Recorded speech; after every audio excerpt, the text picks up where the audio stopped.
Get your wellies. Meet me in the garden.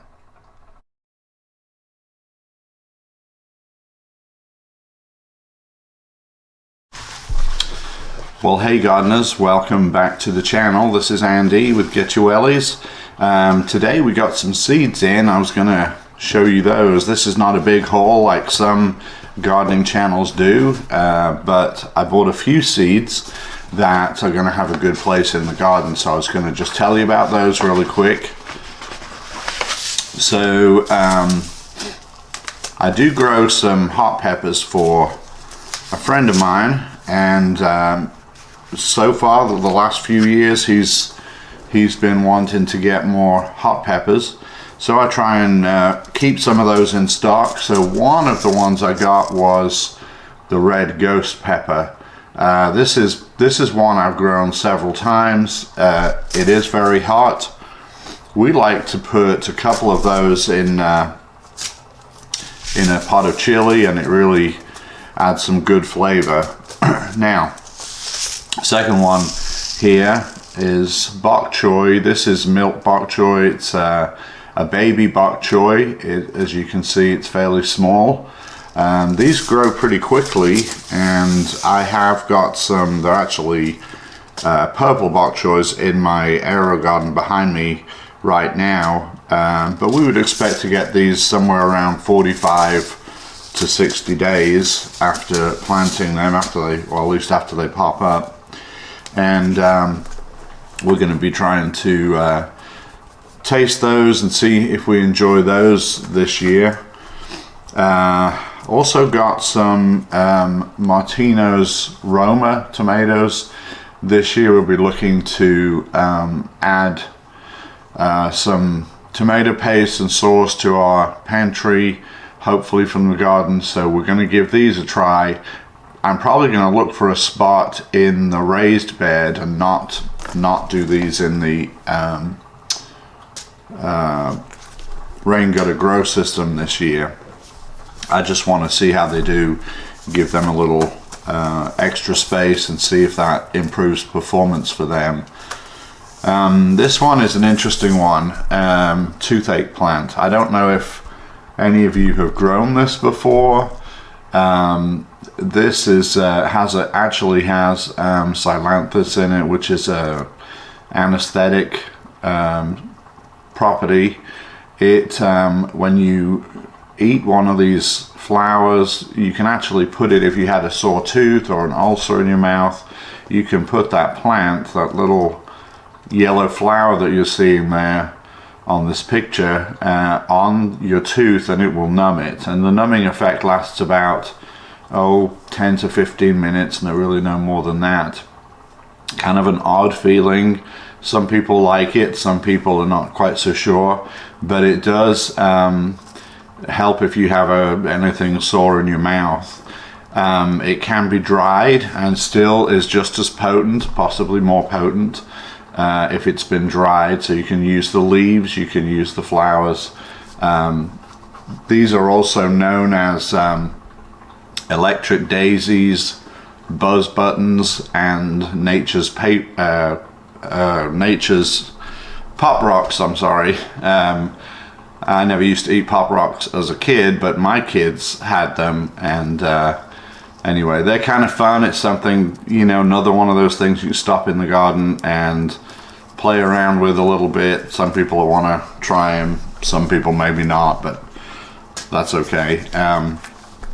But they definitely, for us, the grandkids get a kick out of them, so I'm growing those again this year. And that yellow flower is pretty prolific, so it's quite an attractive little plant to have in the corner of your flower bed, and it's medicinal if you need to use it for sore mouth or anything.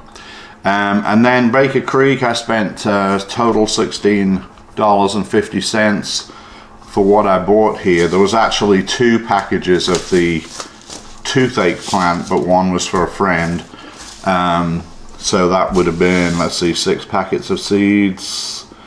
Yeah, 6 packets and $16.50, and that made me eligible for a free pack of seeds, and these are tomatoes. The spoon, I actually have almost bought these before. I mean, they're tiny. I'm not quite sure how much use we'll have of them, but I mean, you could certainly add them to your salads and they'd probably be quite enjoyable. So I'm going to try those. We'll find a spot for them as well, and I may put these in the rain gutter grow system. Trying to see if these are, I can't tell right off the bat from this if they're a indeterminate or not, but probably an indeterminate. So we're gonna give those a try. So that's, you know, I don't have like stacks and stacks of seeds here to go through and tell you about every one, but I just wanted to point out what we're going to get started. Some of these things I'll start probably within the next 6 weeks in the inside garden, and then plan on moving them out once the weather warms up.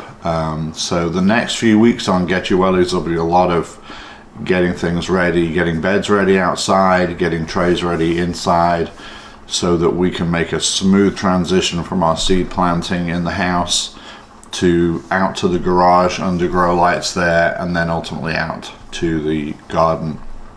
So when you're working with a small scale, you really need to plan this out pretty well.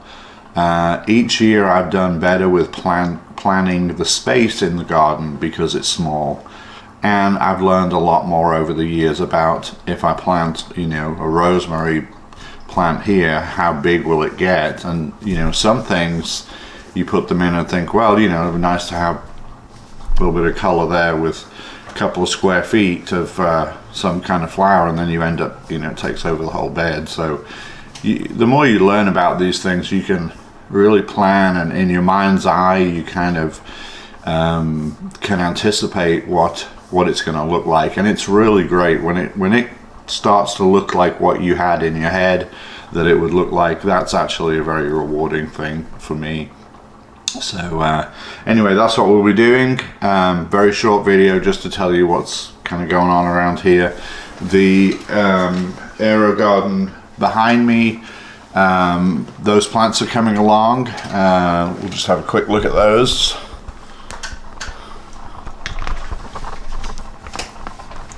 These are the lettuces. As you can see, they're coming up pretty well. The bok choy is making some headway. 3 of them are coming along fairly well. This little guy was running just a little bit behind the others, and then I replanted lettuce. My tennis ball lettuce just never sprouted, and it's had enough time to, so I put some lantis seeds in there too, landis, so that we'll have some more lettuce growing in here.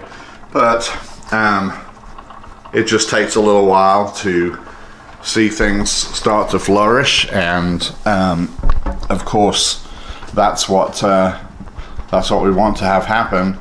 The Aerogarden is, as I've said before, a fun way of starting off your flowers or your vegetables for the season. It's also a great way to literally just grow them from seed to eating right in your kitchen. So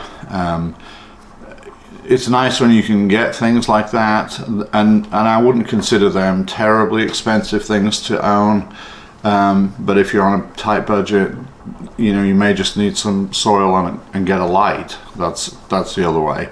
But I recommend doing something to keep your little gardening heart just thriving through the months that are more difficult for us, and that way when the springtime comes and you get to put things outside, it's nice. You're already kind of in the mood, and you're just ready to see things, and it becomes more exciting. So anyway, thanks for joining me today, guys.